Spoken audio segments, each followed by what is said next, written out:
Imagine coming into existence, not on the solid ground of Earth, but in the zero-gravity environment of a spaceship. It's not a typical birth story, is it?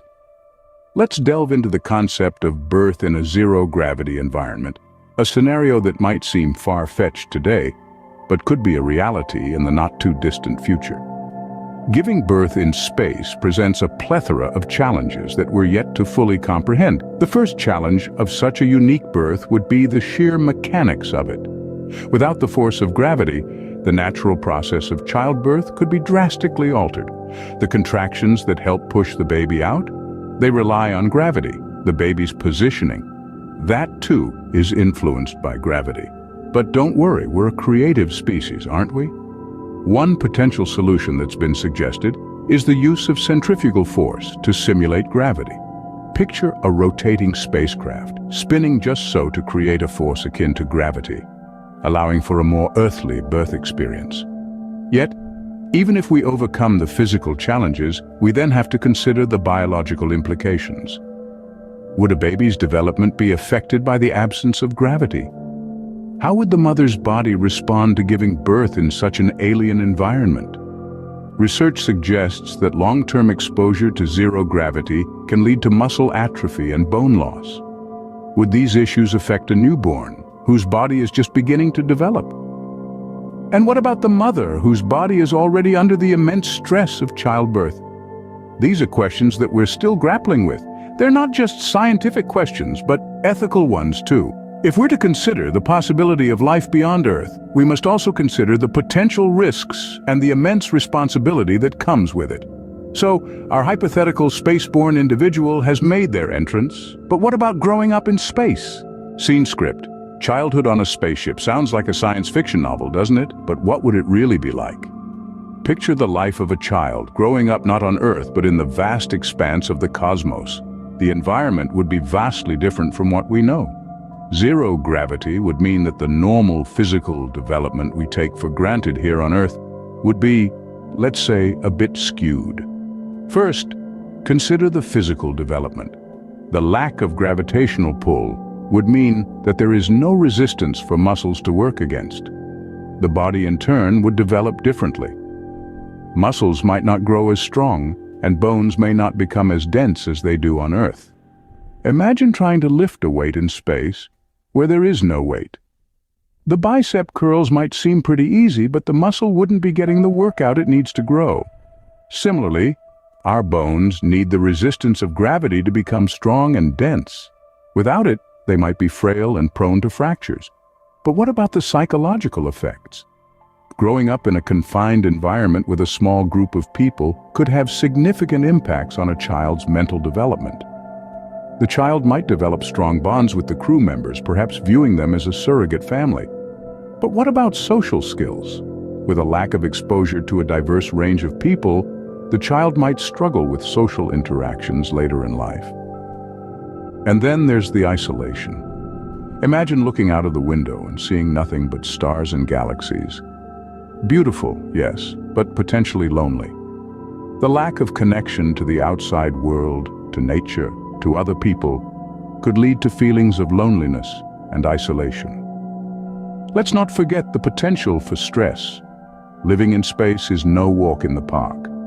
The constant monitoring of life support systems, the threat of a catastrophic event, the unknown, these could all contribute to a heightened sense of anxiety. Our spaceborne individual is now an adult, but how did their unique upbringing affect their social skills and mental health? That's what we'll explore in the next scene. Being born and raised on a spaceship would likely have a profound impact on one's mental health and ability to socialize. But how exactly? Let's dive into this intriguing question. The human mind is a complex structure heavily influenced by its environment. In the vast, cold emptiness of space, without the familiar sights and sounds of Earth, the mental health of spaceborne humans could be at risk. Imagine for a moment the effects of isolation. While we might have a crew of fellow spacefarers, the absence of a broader community could lead to feelings of loneliness and alienation. The human species is social by nature, and the lack of varied social interactions could potentially lead to a range of psychological issues. The importance of bonding and socialization cannot be overstated. And in an environment where these are limited, mental health could suffer. Then there's the lack of natural environments. Imagine never feeling the warmth of the sun on your skin, never hearing the rustle of leaves in the wind, or never seeing a horizon stretching out before you. The absence of these experiences could lead to what experts call nature deficit disorder, a condition that can result in feelings of anxiety, depression, and other mental health issues. Also, consider the constant stress of living in a potentially dangerous environment. A spaceship, no matter how advanced, is a fragile habitat. A single malfunction, a minor miscalculation, could spell disaster. This constant awareness of potential danger could lead to chronic stress, which is known to have harmful effects on both physical and mental health. All these factors combined, we can see that the mental health and socialization of people born and raised in space could be a complex and challenging issue. It's a topic that needs to be studied in depth, as it could have profound implications for future space travel and colonization.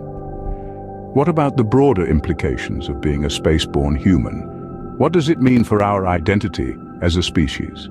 Being born in space may seem like a distant possibility, but it could fundamentally redefine what it means to be human.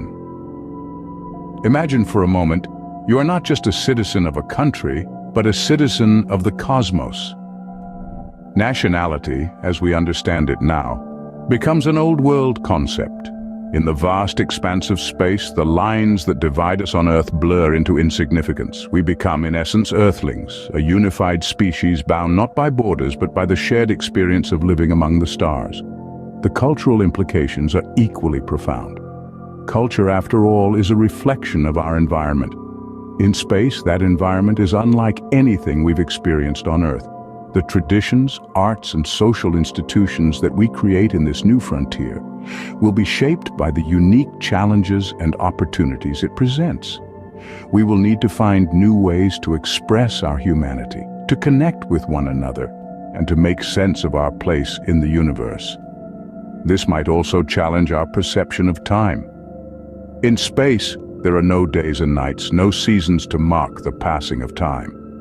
Our sense of time, so deeply rooted in the rhythms of our home planet, would need to adapt to the timeless expanse of space. This could lead to a profound shift in our consciousness, a new understanding of our fleeting existence in the grand scheme of things. And then there's the question of our place in the universe. As earthbound creatures, we've always looked up at the stars with a sense of awe and wonder. But what happens when those stars become our home? Does it make us feel small and insignificant? Or does it fill us with a sense of purpose and possibility? Perhaps it does both. It humbles us, reminding us of our tiny place in the cosmos, while also inspiring us to reach for the stars, to push the boundaries of what's possible. So our journey ends here, with a new perspective on what it means to be human. Our hypothetical journey of being born and raised on a spaceship gives us a glimpse of what the future may hold.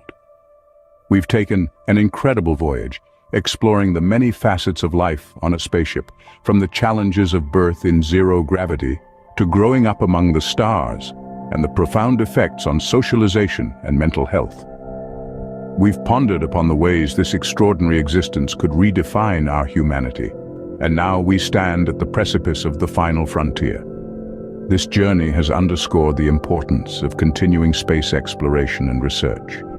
The cosmos is vast and filled with countless mysteries waiting to be unraveled. It's imperative that we continue to push the boundaries of our knowledge, to prepare ourselves for the potential challenges and changes that life beyond our home planet may bring. But it's not just about survival, it's about evolution. It's about understanding how the cosmos can shape us, how it can change us. It's about exploring the outer reaches of space and the inner depths of our own humanity.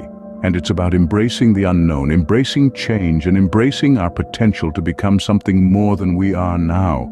We've only just scratched the surface of what it would mean to be born and raised on a spaceship.